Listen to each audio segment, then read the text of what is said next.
قربانی جو ہے وہ ہر مالک نصاب پر واجب ہے، اور مالک نصاب زکوٰۃ والا مالک نصاب نہیں، کیونکہ زکوٰۃ اور قربانی میں فرق یہ ہے کہ جب زکوٰۃ اس پر واجب ہوتی ہے، اس پہ فرض ہوتی ہے جس پر نصاب پر پورا 1 سال گزر جاتا ہے۔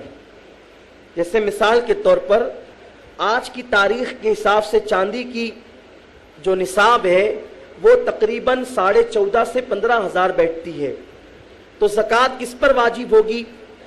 آج اس کے پاس 15,000 روپے آئے، اب اس کے بعد پیسے بڑھتے ہی گئے حتیٰ کہ پھر یہی تاریخ آ گئی، یعنی 1 سال پورا نصاب پر گزر گیا، تو اس پر زکوٰۃ لازم ہوتی ہے، اسے زکوٰۃ دینا ہوتا ہے۔ مگر قربانی کا مسئلہ اس سے مختلف اور علیحدہ ہے۔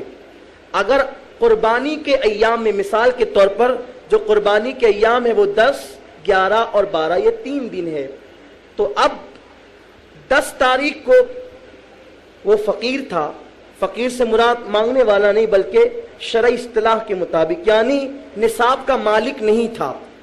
اب اس کے بعد 11 تاریخ کی صبح میں یا دوپہر میں اس کے پاس اتنے پیسے آ گئے کہ 15,000 روپے کا وہ مالک ہو گیا، تو ایسی صورت میں اب 11 تاریخ کو اگر اس کے پاس پیسے آئے تو اس پر 1 قربانی واجب ہوگی، یعنی سال گزرنے کا اعتبار نہیں ہے۔ 11 کو نہیں آئے، 12 کی عصر سے پہلے اس کے پاس جو ہے وہ پیسے آ گئے، تو ایسی صورت میں اب بھی اسے قربانی کرنی ہوگی، یعنی قربانی کے ایام گزرنے سے پہلے اگر اس کے پاس اتنے پیسے آ گئے تو اس پر 1 قربانی واجب ہوگی۔ 1 قربانی واجب ہونے کا مطلب یہ نہیں ہے کہ آپ پورا بڑا جانور ذبح کریں، بلکہ 1 قربانی واجب ہونے کا مطلب یہ ہے کہ 1 بکرا یا 1 مینڈا آپ ذبح کریں، یعنی جس پر 1 انسان کی، 1 آدمی کی قربانی ہوتی ہے۔ اسی طرح قربانی کے لیے جو جانور لیا جائے وہ خوبصورت ہونا چاہیے، خوبصورت ہو۔ خوبصورت سے کیا مراد؟ خوبصورت سے مراد یہ کہ قرآن مقدس نے اس کے بارے میں ایک اشارہ دیا ہے۔ قرآن کہتا ہے تسر الناظرین، کہ ایسا وہ خوبصورت ہو کہ پہلی ہی نگاہ اس پر پڑے تو دل کو اچھا لگ جائے، پہلی نگاہ پڑے اور دل کو اچھا لگ جائے، اور کوشش یہ کرے نہ وہ بچہ ہو نہ وہ بوڑھا ہو بلکہ درمیانی عمر کا ہو۔ پھر اس کے بعد قرآن مقدس کی نص سے یہ بھی ثابت ہے کہ اس سے ہم روشنی لیں تو یہ بھی ملتا ہے کہ وہ ایسا بھی نہ ہو کہ اس سے بہت زیادہ کام لے کر کے اسے لاغر اور کمزور کر دیا گیا ہو۔ تو جانور خوبصورت فربا ہونا چاہیے۔ عام طور پہ جن جانوروں سے بہت کام لے لیا جاتا ہے ان کا پیٹ بہت بڑا ہو جاتا ہے اور جو ہے وہ بھدے نظر آنے لگتے ہیں۔ ایسے جانوروں کی قربانی کرنے سے قربانی تو ہو جائے گی مگر جو ہے وہ افضلیت اور جو قربانی کی شرائط اور جو قربانی کا حسن بتایا گیا ہے وہ جو ہے وہ اس میں ادا نہیں ہوگا۔ قربانی کا ثواب بھی ملے گا لیکن جو فربا جانور کی شان ہے وہ نہیں۔ پھر اسی طرح جانور چھوٹا ہو یا بڑا، اس میں جتنے پیسے خرچ کیے جائیں گے پیسے کی شان، پیسے کے خرچ کے مطابق اللہ ثواب عطا فرمائے گا۔ اگر کسی نے 10,000 کا جانور لیا اور اتنا ہی خوبصورت جانور جو ہے کسی نے 20,000 کا لیا، یا اس سے زیادہ خوبصورت کسی نے 20,000 کا لیا، حالانکہ وزن میں کم ہے مگر حسن میں اور پیسے میں زیادہ ہے، تو جس نے حسن اور پیسے زیادہ خرچ کیے اور زیادہ خوبصورت جانور لیا اسے ثواب زیادہ ملے گا۔ کیوں؟ اس لیے کہ اللہ کی بارگاہ میں تو نہ تمہارا خون پہنچتا ہے نہ تمہارا گوشت پہنچتا ہے بلکہ اللہ کی بارگاہ میں تمہارا تقوی پہنچتا ہے۔ یہاں ایک بات مجھے اب بھی یاد آئی، لوگ ہم پر اعتراض کرتے ہیں کہ تم غوث پاک کے نام سے مرغا ذبح کرتے ہو، غریب نواز کے نام سے بکرا ذبح کرتے ہو، کیا وہ پہنچتا ہے؟ کیا وہ پہنچتا ہے؟ ہم قربانی کس کے نام سے کرتے ہیں؟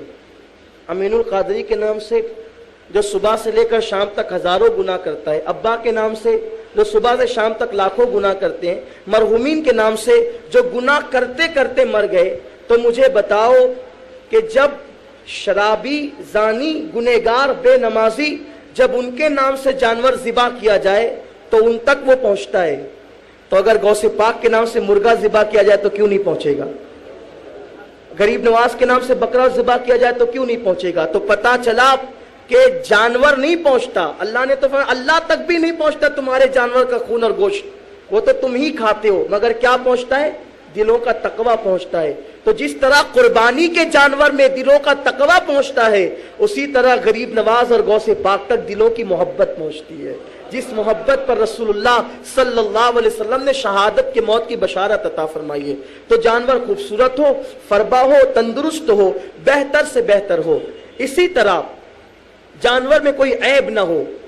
ऐब का मतलब लोग ये समझते हैं, थोड़ा सा भी कान कटा हो तो सोचते हैं कि ऐब है। नहीं, ऐब के बारे में ये मसला आप समाअत कर लें कि किसी भी उज़्व के 3 हिस्से किए जाएंगे और 3 में से अगर एक हिस्सा कटा हुआ हो, 1/3, तो वो ऐब माना जाएगा, वरना नहीं।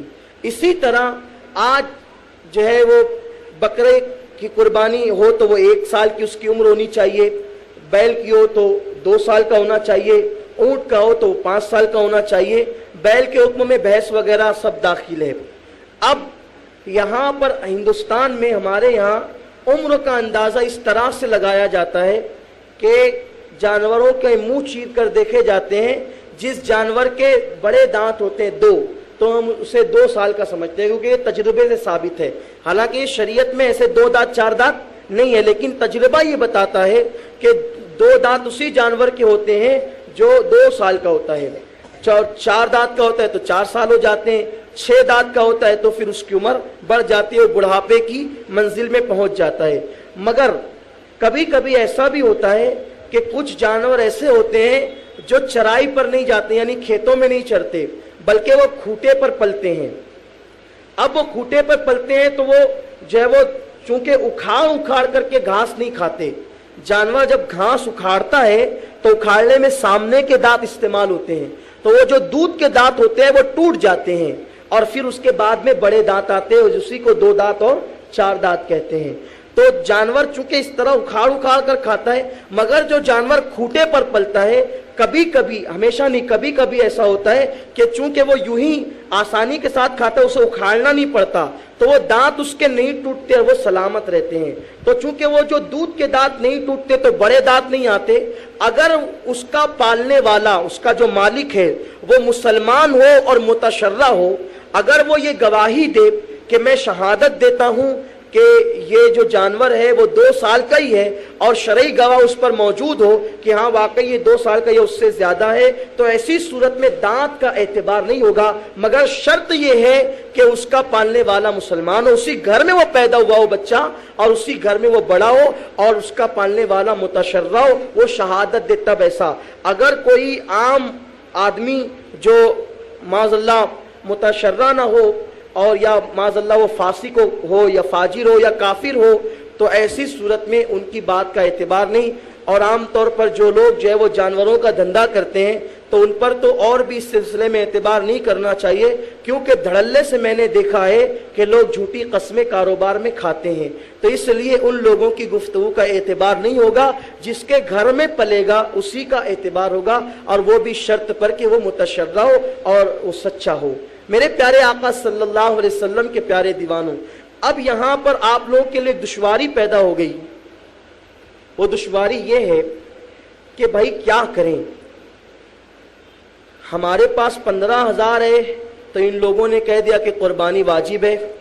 पहली बात तो इसी में हम मशहूर है कि ये नया नया मसला लाते हैं, तो नया नया मसला हम कभी नहीं लाते, वल्लाह हम कभी ना ला सकेंगे नया नया मसला।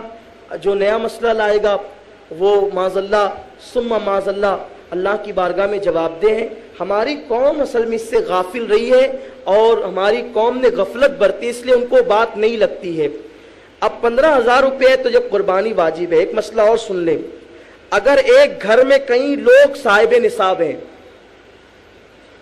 तो उन सब पर कुर्बानी वाजिब है, जिन जिन पर निसाब की रकम है। जैसे मिसाल के तौर पर आपकी बीवी है, अब उसके पास जेवरात है। अब जेवरात पहले कभी बनाए थे तो 4,000 के बन गए थे। जो 4,000 के थे 1995 में जो सोने के जेवरात 4,000 के थे, आज उन जेवरात की कीमत तकरीबन 21,000 है। इतना सोने का भाव तेजी से बढ़ गया है। تو ایسی صورت میں آپ سوچیں گے کہ یہ 4000 کے تھے، تو اب اس کے پاس اگر زیورات ہیں وہ بھی صاحب نصاب ہے، اس کے نام کی بھی قربانی ہونی چاہیے. جو جب صاحب نصاب ہوگا اس کے نام کی قربانی واجب